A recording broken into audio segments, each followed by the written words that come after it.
یہ ہاتھ خالی نہ وہ ہاتھ خالی. محبت سے بول دیجئے نا سبحان اللہ. سبحان اللہ. اور زور سے بولیے یا رسول اللہ. یا رسول اللہ. حضرات محترم، قرآن پاک میں رب کائنات ارشاد فرماتا ہے اے ایمان والو اللہ سے ڈرو اور سچوں کے ساتھ ہو جاؤ، سچوں کی صحبت میں آ جاؤ، سچوں کی سنگت میں آ جاؤ، سچوں کی پارٹی میں آ جاؤ، سچوں کے ساتھ ہو جاؤ. اس لیے کہ اگر تم سچوں کے دامن میں آ جاؤ گے، سچوں کی صحبت میں آ جاؤ گے، سچوں کی سنگت میں آ جاؤ گے تو ایک دن تم بھی سچے بنا دیے جاؤ گے، ایک دن تم بھی سچے بنا دیے جاؤ گے. حضرات محترم، اردو میں ایک مثل مشہور ہے کہ نسبت سے شے ممتاز ہوتی ہے. کیا مطلب؟ اگر ادنا سی ادنا چیز کا تعلق کسی بڑے سے ہو جائے تو وہ ادنا چیز بھی ادنا نہیں رہتی ہے، اس بڑے کی وجہ سے اس کا مرتبہ بھی اونچا ہو جاتا ہے. حضرات محترم، آپ اندازہ لگائیے، آپ اور ہم جو کپڑا اپنے بدن کا کرتا بناتے ہیں، ایک آدمی 3.5 میٹر کپڑا خریدنے گیا، ٹکڑا بچا ہوا تھا، دکاندار نے کہا آپ 10 روپیہ زیادہ دیجئے گا، پورا 4 میٹر لے لیجئے. اب ٹیلر کے پاس گیا، کہا کہ اس میں 1/2 میٹر کپڑا زیادہ ہے، 3.5 میٹر سے ہمارا کرتا بن جاتا ہے، اس کا کرتا بنا دیجئے، اور جو آدھا میٹر بچا ہے اس سے قرآن کا غلاف بنا دیجئے، قرآن کا جزدان بنا دیجئے. حضور سے بول دیجئے نا سبحان اللہ. اور محبت سے بولیے یا رسول اللہ. اب آدھے میٹر کپڑے کا ٹیلر نے قرآن کا جزدان بنایا، قرآن کا غلاف بنایا، وہ گھر لے آیا، قرآن کو اس میں رکھا، اور وہی کپڑا کا باقی حصہ جو کرتا بنایا اس نے پہن لیا. اب دونوں کپڑوں کا فرق دیکھیے، کرتا بدن میں ہے، اگر وہ پاک جگہ میں جا رہا ہے کپڑا بھی جا رہا ہے، مسجد میں جا رہا ہے کپڑا بھی جا رہا ہے، جا رہا ہے کپڑا بھی جا رہا ہے. اور اگر وہ ناپاک جگہ میں جا رہا ہے تو اس آدمی کے ساتھ کرتے کی شکل میں وہ کپڑا بھی جا رہا ہے، لیٹرین میں جا رہا ہے کپڑا اس کے ساتھ ہے، پیشاب خانے میں جا رہا ہے کپڑا اس کے ساتھ ہے. یعنی چاہے پاک جگہ ہو چاہے ناپاک جگہ ہو، جہاں جہاں کرتا والا جا رہا ہے وہیں وہیں کرتے کو جانا پڑتا ہے. مگر دوسری طرف جس کپڑے سے قرآن کا جزدان بنایا گیا وہ ناپاک جگہ میں نظر نہیں آتا ہے، پیشاب خانے میں نظر نہیں آتا، لیٹرین میں نظر نہیں آتا، باتھ روم میں نظر نہیں آتا، وہ نظر آتا ہے تو مسجد میں نظر آتا ہے یا گھر کے کسی پاک صاف جگہ میں. ہم نے کہا ایک قرآن کا جزدان تو بھی تو وہی کپڑا ہے جس کپڑے کا کرتا بنایا گیا تھا، وہ ناپاک جگہوں میں بھی نظر آتا ہے، اور تو ہمیشہ پاک جگہ میں. آخر تیرے اندر یہ پاور کیسے آ گیا؟ تو بھی تو وہی کپڑا ہے، وہی رنگ ہے، وہی کلر ہے، وہی ترنگ ہے، اسی فیکٹری سے تو بھی بنا ہے، تیرے اندر یہ پاور کیسے آیا؟ تو قرآن کا وہ جزدان کہے گا یہ پاور میری وجہ سے نہیں، قرآن کی صحبت کی وجہ سے ہے. نعرہ تکبیر، نعرہ رسالت، نعرہ حیدری، مسلک اعلیٰ حضرت فیضان سرکار بابو حضور. سبحان اللہ. اسی لیے قرآن کہتا ہے اے عام بندو سچوں کے ساتھ ہو جاؤ، یعنی اللہ والوں کے ساتھ ہو جاؤ، اللہ والوں کے دامن کرم میں آ جاؤ. حضرات محترم، بڑے خوش نصیب ہیں ہمارے علاقے کے لوگ کہ اللہ نے اپنے فضل و کرم سے ایسا سچا پکا تقوی والا طہارت والا علم والا پرہیزگار پیر عطا فرمایا ہے. زور سے بولیے نا سبحان اللہ، اور زور سے بول دیجئے یا رسول اللہ. حضرات محترم، ہم اور آپ بڑے خوش نصیب ہیں کہ اللہ نے ہمیں اور آپ کو ایسی شخصیت عطا فرمائی ہے. ذرا زور سے بول دیجئے سبحان اللہ، اور محبت سے بولیے یا رسول اللہ. حضرات محترم، ذرا ایک بات سنیے کہ ولیوں کے ساتھ رہنے سے، اٹھنے بیٹھنے سے، ان سے محبت کرنے، عقیدت کرنے سے فائدہ کیا ہوتا؟ ان بزرگوں کی خدمت و صحبت میں رہنے کا فائدہ اور بینیفٹ کتنا ہوتا ہے وہ سنیے کہ کسی علاقے میں ایک لا مذہب، کمیونسٹ، لا دین، بددین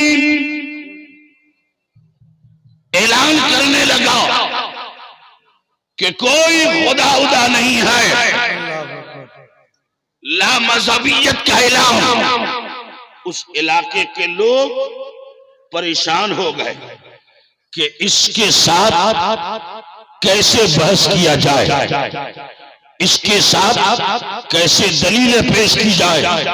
اس علاقے کے لوگ اللہ کے ایک ولی حضرت مالک ابن دینار رحمت اللہ علیہ، جو بہت بڑے ولی تھے، ان کی بارگاہ میں پہنچے اور کہنے لگے حضور، ہمارے علاقے میں ایک بد مذہب، ایک لا دین، ملحد ایسا آ گیا ہے جو اللہ کو نہیں مانتا، اور اس سے ہم لوگ علمی بحث بھی نہیں کر سکتے، مسلمانوں کا ایمان خطرے میں ہے، آپ کرم فرمائیں، تشریف لے چلیں اور اس ملحد کو ان کے آخری ٹھکانے تک پہنچائیں۔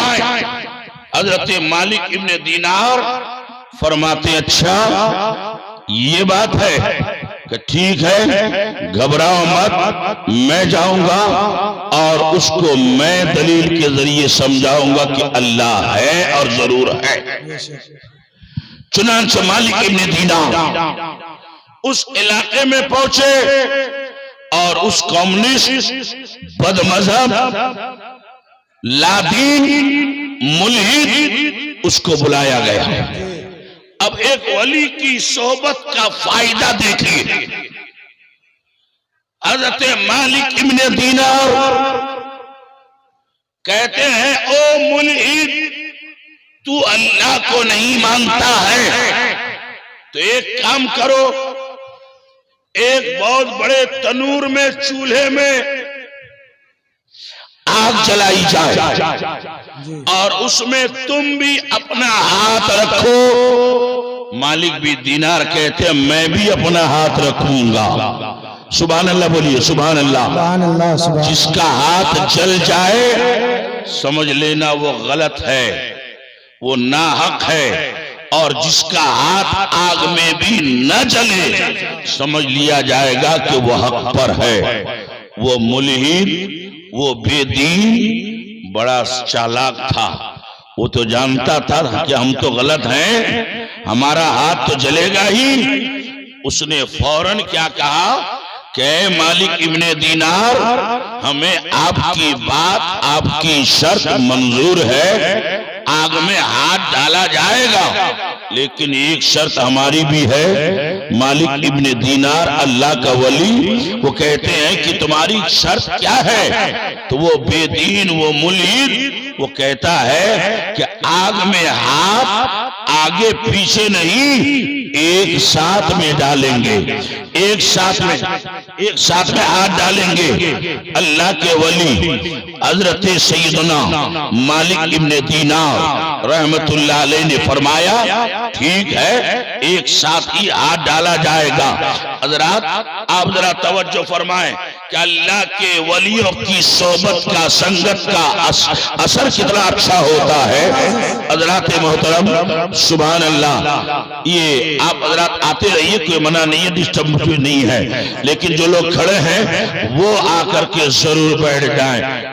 ہاں، اور ہماری ماں بہنیں یہاں تک نہ آئے تو اچھا ہے، وہاں لوگ جائیں گے آپ کے پاس رومال چادر لے کر کے۔ سبحان اللہ، ایک بار ذرا زور سے بول دیجئے تو سبحان اللہ، اور محبت سے بولیے نا یا رسول اللہ۔ تو اب اللہ کا ولی مالک ابن دینار، ان کا مقدس اور مبارک ہاتھ اسی ہاتھ کے ساتھ اس ملحد اور بے دین نے اپنا ہاتھ ملا کر آگ میں ڈالا۔ اب نہ تو حضرت کا ہاتھ جل رہا ہے اور نہ اس بے دین کا ہاتھ جل رہا ہے، نہ اس ملحد کا ہاتھ جل رہا ہے۔ اب جب کسی کا ہاتھ نہ جلے تو فیصلہ کیسے ہوگا؟ حق پر کون ہے، غلطی پر کون ہے؟ حضرت مالک ابن دینار نے اپنا ہاتھ نکال لیا، آگ سے اس نے بھی نکال لیا۔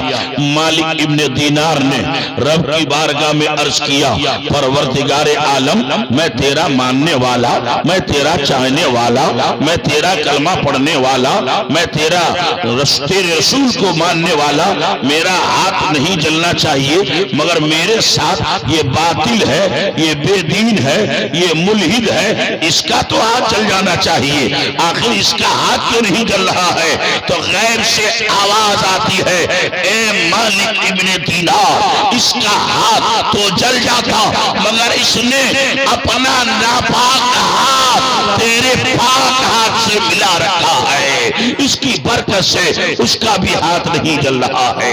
حضرات محترم، اندازہ لگائیے، جب ایک بے دین اور ملحد کو ولیوں سے ہاتھ ملا کر آگ میں ڈالنے سے اس کا ہاتھ نہیں جل رہا ہے، تو یقین رکھیے جو اللہ والوں سے سچی پکی عقیدت و محبت رکھے گا انشاءاللہ وہ جہنم کی آگ سے بچتا ہوا نظر آئے۔ بے شک، سبحان اللہ، سبحان اللہ۔ حضرات محترم، میں آپ حضرات سے پھر گزارش کرتا ہوں کہ برائے مہربانی اسٹیج میں پنڈال کے اندر آ کر کے تشریف رکھیے۔ سبحان اللہ، ماشاءاللہ۔